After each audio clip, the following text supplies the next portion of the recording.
وہ ایک بزرگ تھے, ان کا ایک مرید تھا, وہ عاشق ہو گیا ان بزرگ کی باندی پہ.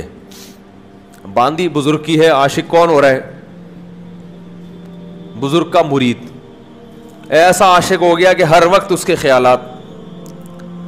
تو وہ بڑے, انہوں نے کہا اس کا ٹیکنیکل طریقے سے علاج. انہوں نے بہت سمجھایا, بھائی یہ حرام عشق ہے, حرام محبت ہے, غلط ہے, آخرت خراب ہوگی. اس نے کہا بس میرے دماغ پہ مسلط ہو گئی ہے. آج کل تو بہت ہوتا ہے یہ عشق معاشقے نا انٹرنیٹ پہ, فیس بک پہ, تو ان کے لیے بھی بہترین نسخہ ہے یہ. تو ان بزرگ نے جب کئی طرح سے سمجھایا, وہ مرید سمجھ کے نہیں دے رہا تھا, تو ان بزرگ نے کیا کیا, وہ حکیم بھی تھے, تو باندی کو جمال گوٹا کھلا دیا انہوں نے. ہے تو بڑی نازیبا مثال مگر ہے بڑی موقع کی. تو جمال گوٹا یا جو بھی دستاور چیز تھی, اور اس کو جو موشن ہونا شروع ہوئے وہ کسی برتن میں جمع کرنا شروع کر دیے کہ اس کو پھینکنا نہیں ہے, عبرت کے لیے. وہ حکیم بھی تھے, ان کو پتا تھا کہ جب یہ مرنے نہیں دوں گا, میں علاج کر دوں گا اس کا, فی الحال وہ بندہ ٹھیک ہو جائے, اس کی بھی جان چھوٹے گی باندی کی بھی, اور وہ بھی ٹھیک ہو جائے گا.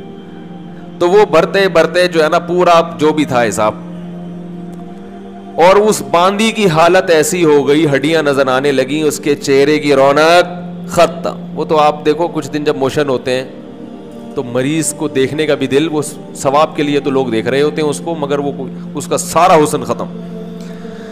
انہوں نے پھر اپنے اس مرید کو بلایا, بولا کہ یہ باندی ہے جس کو آپ سے عشق, جس سے آپ کو عشق ہے. اس نے کہا نہیں نہیں بھائی, اللہ کی پناہ. انہوں نے کہا بتاؤ شادی کرا دوں تمہاری؟ انہوں نے کہا نہیں نہیں مجھے نہیں کرنی اس سے شادی. یار تم تو بڑے مر رہے تھے, تم تو اس کے بغیر نیند نہیں آتی. اس نے کہا یار یہ چڑیل نہیں چاہیے مجھے, میں ٹھیک ہو گیا, میں ایسے ہی ٹھیک. تو انہوں نے پھر وہ جو گند بھرا ہوا تھا نا, وہ جو گند جو اس کے جمع کیے تھے, اس مرید کو لے کر گیا, بولا اس کے اندر جب تک یہ تھا تمہیں اچھی لگ رہی تھی, جب یہ نکلا ہے تو اصل میں یہ تھا جس پہ تم عاشق ہو رہے تھے. بات آ رہی ہے سمجھ میں؟ یہ گند تھا جس پہ تم, کیا خیال ہے بھائی؟ تو وہ لوگ مجھے لڑکے فون کرتے ہیں, وہ ایکٹریس ہے, وہ بڑی اچھی لگتی ہے, اس کی انٹرنیٹ پہ تصویریں دیکھتا ہوں, بد نظری ہوتی ہے, وہ بڑی کوئی بیوٹیفل قسم کی اداکارہ ہے, میں وہ اس کے جو ہے نا, وہ جب تک اس کی تصویریں نہ دیکھ لوں تسکین نہیں ملتا. تو میں ان سے کہتا ہوں کہ آپ جو ہے نا گوگل پہ لکھیں 1980 کی کوئی ایکٹریس, اور پھر لکھیں 2019 میں وہ کیسی لگ رہی ہے. 1980 میں کیسی تھی ویسے تو جائز نہیں ہے, لیکن عبرت یہ تو دیکھ ہی رہا ہے نا. تو 2019 میں وہ کیسی لگ رہی ہے, تو ویسی لگ رہی ہوگی جیسی وہ ابھی میں نے باندی کی مثال دی نا. بڑھاپے میں بھی تو سارا جوس نکل جاتا ہے نا انسان کا.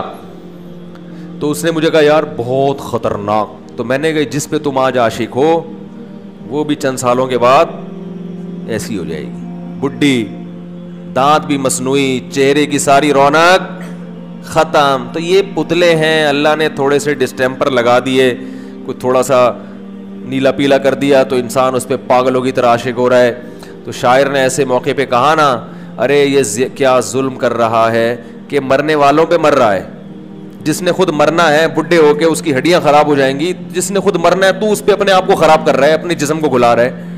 مفتی طارق مسعود صاحب کے مزید شارٹ کلپ بیانات کے لیے ہمارے چینل کو سبسکرائب کیجئے اور بیل آئیکن کو دبائیے. جزاک اللہ.